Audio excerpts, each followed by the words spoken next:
안녕하세요, 주니치입니다. 테슬라 주가가 요 며칠 새 많이 오르고 어느덧 주가가 400불을 바라보고 있는데요. 참 별일인 것 같습니다. 주가가 앞으로 단기적으로 어떻게 움직일지는 모르겠지만 최소한 굉장한 상승세 안에 있는 것만큼은 맞는 것 같습니다. 그리고 저 개인적으로는 지금의 주가 회복 속도가 제가 개인적으로 예상했던 것보다도 훨씬 더 빠르고 갑작스러워서 약간 기분 좋게 놀란 상태이기도 합니다. 그러면 어쨌든 주가 상승은 벌어진 일이고, 그러면 왜 주가가 상승을 했을까? 최근에 무슨 일이 있었길래 주가가 이렇게 올랐을까? 앞으로 주가는 이렇게 될 것이다, 저렇게 될 것이다 예측하는 거는 너무나 위험하지만, 지금 주가가 왜 이렇게 올랐을까? 한번 정리해보는 것 정도는 할 수 있을 것 같아서 이번 영상을 준비했습니다. 그래서 테슬라에 있었던 최근 소식 중에서 저 개인적으로 중요하게 뽑는 소식들을 좀 짚어보려고 합니다. 우선 가장 중요한 것은 당연히 FSD 버전 13의 공개였던 것 같습니다. 그래서 기존 12 버전도 엄청나게 대단했고 여러 가지 일들이 많았습니다. 사이버 트럭에 FSD를 성공적으로 이식했다라고 하는 것과, 또한 AI 3 차량에도 최신 버전의 FSD를 업데이트 시켜주는 것에 성공한 것, 그리고 ASS 기능에 완전한 진화가 있었죠. 그래서 FSD 12의 여정이 잘 마무리되고 FSD 13의 여정이 시작이 되었는데, 그 첫 단추가 너무나 좋은 의미로 충격적이어서 테슬라 주가에 큰 영향을 미쳤을 거라고 저는 생각을 합니다. 기존 버전은 어쨌든 간에 좀 분리된 영역들, 도로에서 주차장에서 이렇게 분리된 영역에서의 운전을 각각 발전시키는 느낌이었다면, 이번에는 차에 탄 순간부터 차에서 내리는 그 순간까지 거의 모든 운전 행위를 전부 책임지려고 하는 듯한 의지가 느껴지는 버전이었습니다. 예를 들어서 주차 상태에서 버튼을 넣어서 FSD를 시작하는 등의 개선이 그런 것이겠죠. 따라서 이제는 테슬라는 운전 행위 자체에서 인간 운전자의 개입을 최소화하려는 일종의 기술적 자신감을 FSD 13으로 지금 보여주고 있는데요. 그리고 인플루언서들이 올린 영상들을 보면 운전의 여러 행위와 행위 사이에서 망설임 없이 부드럽게 처리되는 모습들이 굉장히 대단했습니다. 그리고 규칙적으로 주차가 되어 있는 주차장 등의 공간에서의 빠져나오는 수준, 상황 대처 능력을 뛰어넘어서 굉장히 좁고 불규칙적으로 주차가 되어 있는 공간에서에도 마치 사람처럼 이리저리 꺾어가면서 탈출을 하는 모습의 영상도 공개되지 않았습니까? 그런 것을 보면서 사실 많은 사람들이 정말 기분 좋은 충격을 받지 않았나 저는 생각을 합니다. 정말 중요한 것은 공개 시기가 비교적 좀 제때 공개가 되었던 것이 더 긍정적 요소의 플러스가 되었던 것 같습니다. 그리고 이제 릴리즈 노트에도 나왔듯 코텍스의 본격적인 가동이라고 하는 이러한 사실들이 이젠 앞으로 더 빠르게 좋아지겠구나 하는 기대감 또한 자극을 했고 심어주었기 때문에 이 FSD 13이 주가에 저는 긍정적으로 영향을 미치지 않았을까 그렇게 생각을 합니다.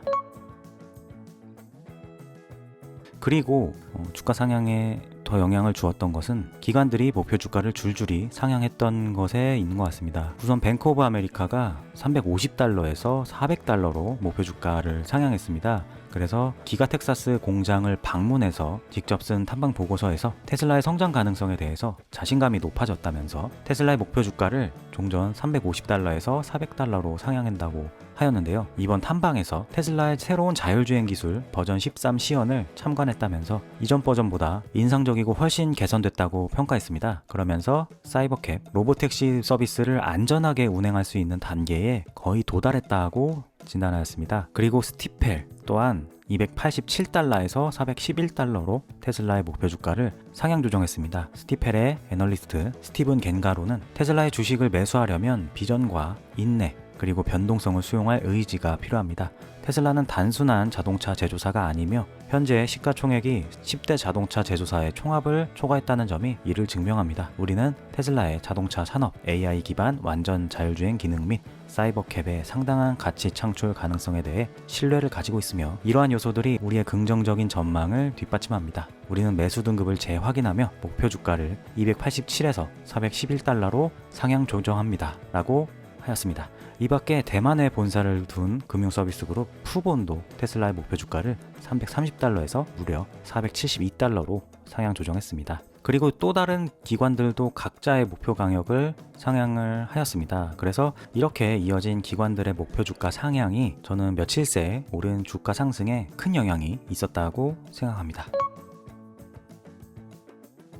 그리고 추가적으로 또 중요했던 소식으로는 12월 5일 사이버캡 전시 현장에서 엔지니어 에릭 이가 그동안 들을 수 없었던 사이버캡에 대한 자세한 설명을 했던 것을 또 빼놓을 수 없을 것 같습니다. 사실 사이버캡에 보면은 저희가 궁금한 것들이 많지 않습니까? 뭐 외관도 그렇고 저 재질은 대체 무엇으로 만들어졌을까 하는 것들, 뭐 여러 가지 공개된 시각적 자료는 많은데 그것이 왜 저렇게 만들어졌는지에 대해서는 사실 많은 부분을 밝혀주고 있진 않습니다. 따라서 이번 엔지니어의 발표는 놀라웠습니다. 왜냐하면 직접 그 제조에 참여했던 사람이 설명해 주는 거기 때문에 좀 값졌다고 해야 할 것 같습니다. 어쨌든 그가 설명했던 내용 중 가장 인상 깊었던 것은 단연 사이버캡의 부품 수가 모델 3의 절반밖에 되지 않는다는 것이었습니다. 근데 여러분들 잘 아시겠지만 테슬라는 경쟁사 대비 모델 3, 모델 Y만 하더라도 부품 수가 엄청나게 적다라는 것은 우린 다 알고 있습니다. 그런데 거기에서 더 절반밖에 되지 않는다는 것입니다. 사실 사이버캡이 25,000에서 3만 달러 사이의 가격과 연간 수백만 대의 대량 양산을 목표로 만들어진다고 했을 때 테슬라에 대해서 잘 아는다고 하는 사람들도 저게 될까 했던 것이 사실이고, 모 유튜버는 테슬라가 얘기한 시기에 그 가격에 양산이 되면 뭐 삭발을 하겠다라고 하면서 엄청나게 테슬라 커뮤니티를 자극했던 적도 있지 않았습니까? 어쨌든 간에 테슬라 낙관론자들도 저거는 좀 단기간에 힘들지 않을까 했던 것이 사실인데, 사이버캡이 만약에 모델 3의 부품의 절반밖에 되지 않는다면 그 양산도 정말 불가능한 일이 아닐 것 같고 가격도 불가능한 일이 아닐 것 같고, 그리고 무엇보다 정말 오랫동안 꼼꼼하게 제대로 진심으로 준비를 했구나라는 것을 알 수 있는 대목이지 않나 저는 생각을 합니다. 그리고 그 말을 직접 제조에 참여했던 엔지니어가 했다라고 해서 테슬라는 정말 저 목표에 진심이구나 하는 것을 알 수 있었습니다. 그래서 저는 결국 이런 사이버캡의 디테일한 내용, 그 전에 듣지 못했던 디테일한 내용이 밝혀진 것이 투자자들이 생각하는 테슬라의 미래 앞날에 대해서 굉장한 기대를 가져다 주었다고 저는 생각을 합니다. 그래서 이 또한 주가에 긍정적 영향을 미치지 않았을까 생각하고요. 물론 이 밖에도 여러 가지 원인이 있을 것 같습니다. 한두 개가 아닐 것 같습니다. 트럼프 정권 인수 과정을 지금 지나고 있는데 일론 머스크가 굉장히 큰 존재감을 보이고 있지 않습니까? 그런 행보 때문일 수도 있고, 또한 얼마 전에 공개됐던 연말 업데이트에 대해서 시장이 긍정적으로 반응한 걸 수도 있겠죠. 그리고 중국 판매 호조 등의 소식 때문일 수도 있습니다. 여튼 중요한 것은 단기 주가가 어떻게 될지는 쉽게 예측할 수는 없지만 앞으로 장기적인 움직임은 매우 기대가 되고 분명 상승세에 들어와 있는 것은 맞는 것 같다라는 생각입니다. 그래서 수년간 이 어려운 길을 주변의 무수히 많은 무시와 의심으로부터 버텨오신 여러분의 선택이 틀리지 않았구나 라는 것이 증명되고 있는 시기인 것 같아서 좀 감회가 새롭습니다. 그럼 남은 주말 잘 보내시길 바라면서 저는 다음 영상에서 찾아뵙겠습니다. 시청해주셔서 감사합니다.